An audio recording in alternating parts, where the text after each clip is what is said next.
Electronic music.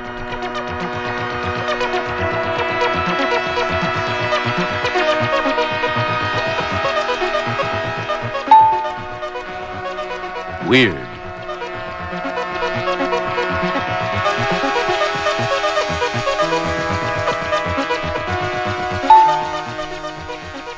Strange.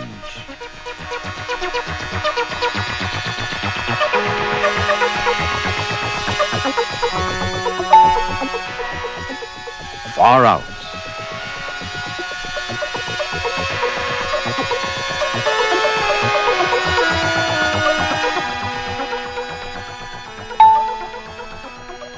And as one composer has said, we assume that everything, no matter how distantly connected with electronic music, was discovered yesterday.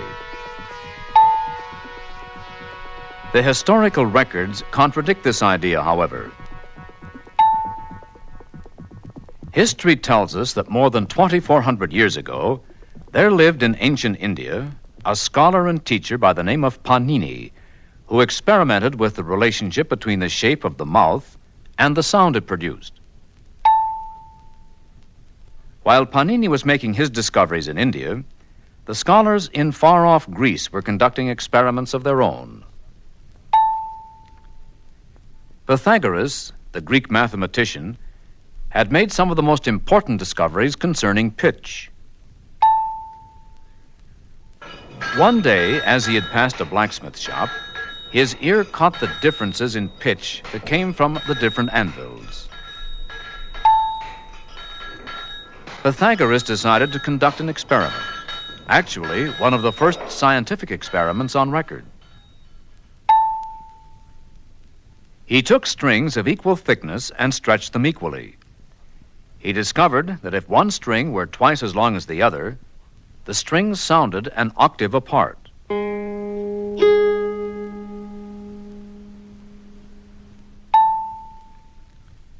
Continuing to experiment with music, Pythagoras went on to discover the mathematical relationships, or ratios, on which all our major and minor intervals are based.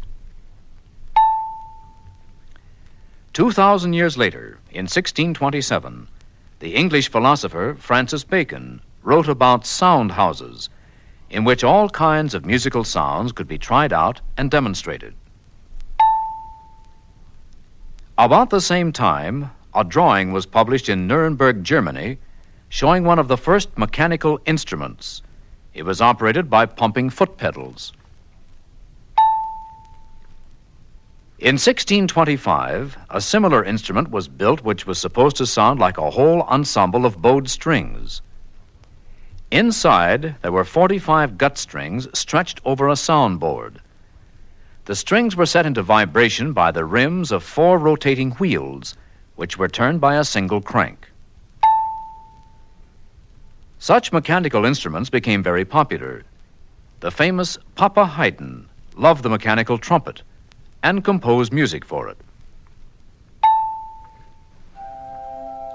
The glass harmonica was a series of interlocked water glasses, regular drinking glasses, which were rotated in a trough of water. The player made delicate sounds by applying his fingertips to the rims of the turning glasses. Mozart became very interested in this instrument, which was brought to perfection by the American statesman-inventor Benjamin Franklin.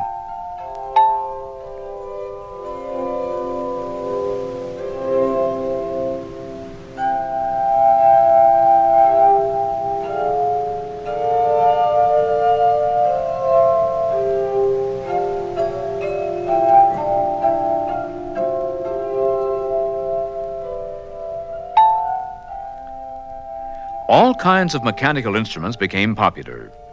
Some attempted to imitate string orchestras. Beethoven became fascinated by a mechanical instrument invented by his friend Melzel, who had already invented the metronome.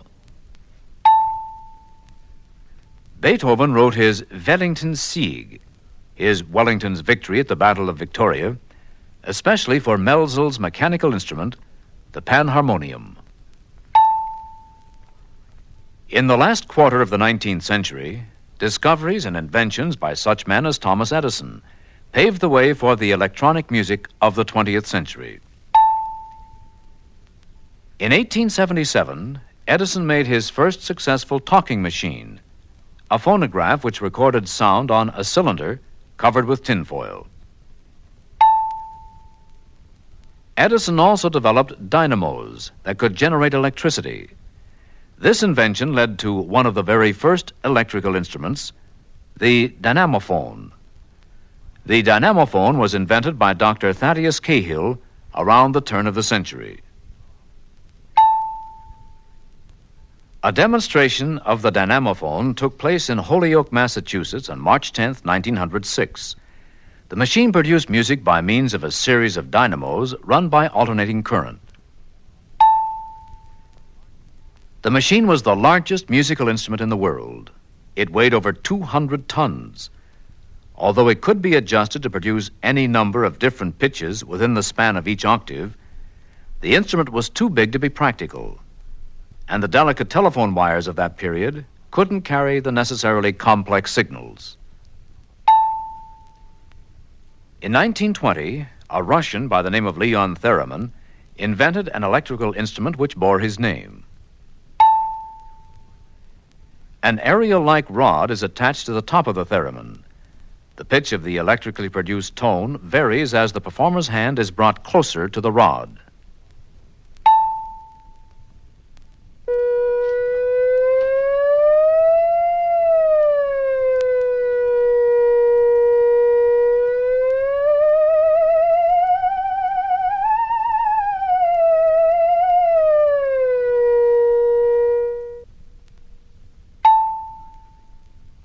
The dynamics, the loudness and softness of the tone, are controlled by bringing the left hand closer to a loop, which is attached to the side of the instrument.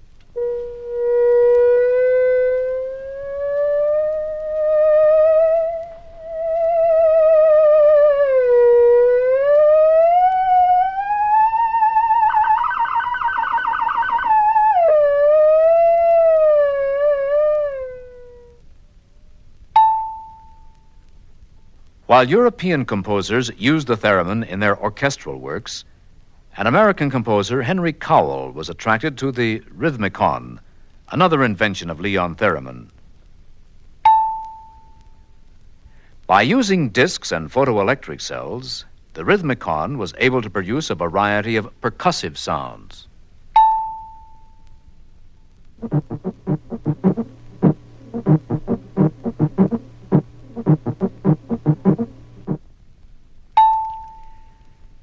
In 1925, composer George Antheil experimented with both electric motors and amplified sounds in a never-completed opera. A year later, he used the recorded sound of airplane motors, recorded on old-fashioned single-sided phonograph records, in an orchestral work which he called Ballet Mécanique.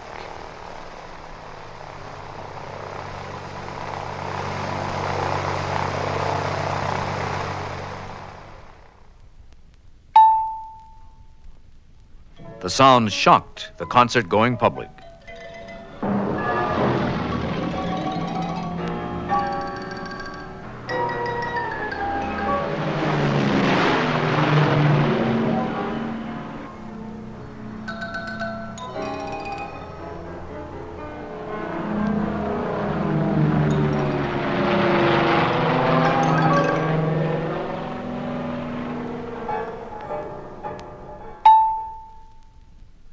Two years later, in 1928, Maurice Martin, a French musician and engineer, demonstrated an electrical keyboard instrument which he had created. He called it the onde Martinon, or Martinon sound waves. The onde could produce, one at a time, the tones of the traditional scale by use of the keyboard. Or it could produce a glissando, a musical slide, by using the finger loop just below the keyboard. The glissando sounds like this.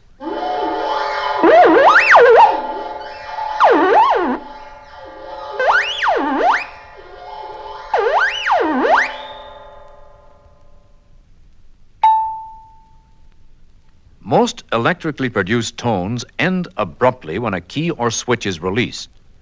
Martin avoided this by putting strings in front of his fan-shaped speaker. These strings continue to vibrate briefly after the speaker tone itself is stopped. Martin used an additional speaker for variety. In it, he used a cymbal in place of the traditional cardboard speaker cone. The cymbal speaker gives the tones produced through it a very metallic sound.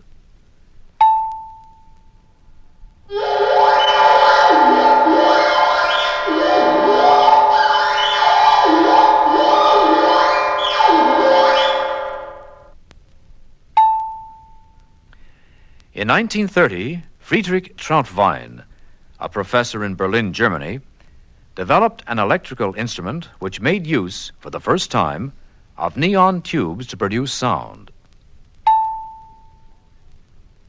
He called his new instrument the Trautonium. Many composers were attracted to its unusual sounds.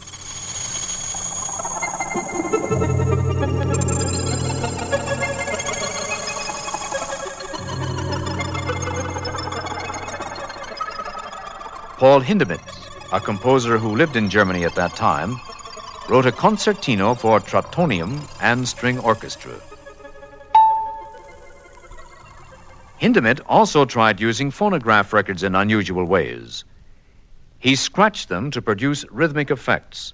He tried playing them backwards, and even cut them to produce unusual sounds. Hindemith experimented at the famous Bauhaus in Germany.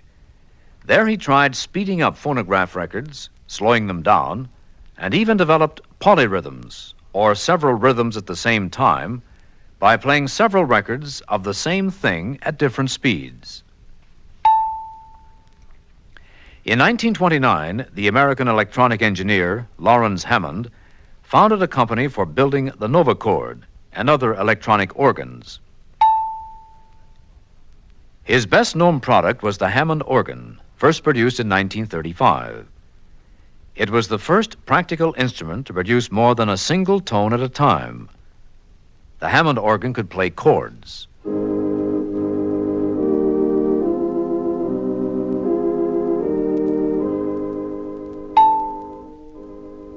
Because it attempted to imitate the pipe organ without really producing a unique sound of its own, composers were not interested in writing for it. In Paris, shortly after World War II, the first music made completely by electrical mechanical means was created. Pierre Schaeffer tried working with recorded sound effects and noises. He created his piece called Steam Train Etude by recording the sound of a locomotive on a regular phonograph record at the old speed of 78 revolutions per minute.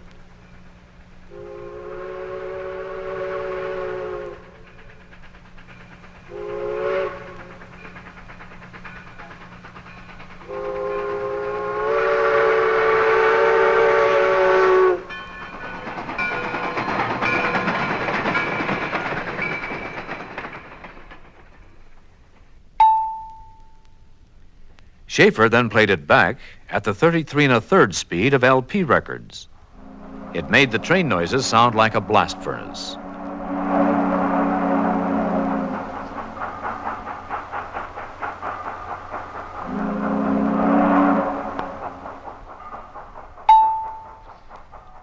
Schaeffer coined a name for this new kind of music. He called it Musique concrète, concrete music. He called it this because it's made of concrete material and organized experimentally, whereas ordinary music is created abstractly, written in symbols, and only in performance does it result in actual concrete sounds. The following year, the French radio network organized the Research Group on Concrete Music, with a specially equipped studio for technical and artistic research. The big interest in electronic music, however, didn't start until the tape recorder was fully developed and became commercially available around 1950.